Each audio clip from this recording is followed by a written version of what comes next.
Hey guys, so I'm looking at my lesson plan and I see my objective is the students will analyze the differences of the Federalists and the Anti-Federalists by determining their influences on the new government. I also see that I've also labeled the 5 steps of learning in my lesson.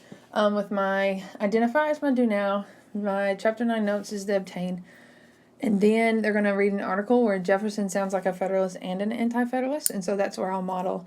And so they'll develop and apply by annotating that article. And then they will evaluate, but I'll give them a perspective, either Federalist or Anti-Federalist, and then they'll answer the following questions. Okay, so my objective is the students will analyze the differences between the Federalists and the Anti-Federalists. The main thing that I want the students to get out of this lesson are that there are differences between the Federalists and the Anti-Federalists, and that's going to set us up for what we do the rest of the year.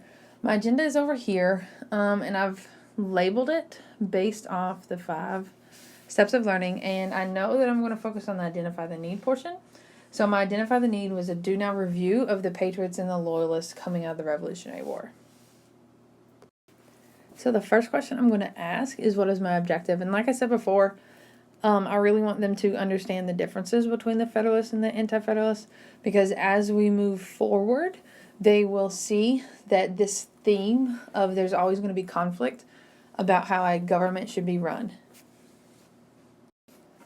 The next question I need to ask is, why do students need to learn it? As we go through, they're going to see this is the beginning of a 2-party system and how that 2-party system is going to affect America at different stages of our development. And they also need to know that there's always going to be conflict on how the government should be run, including to this very day. Okay, so the last question I need to look at when I'm trying to decide on my identify piece is, how do I communicate that? Right now, I've communicated in other parts of the lesson, but not necessarily in identify, because my do now is focusing on the Patriots and the Loyalists.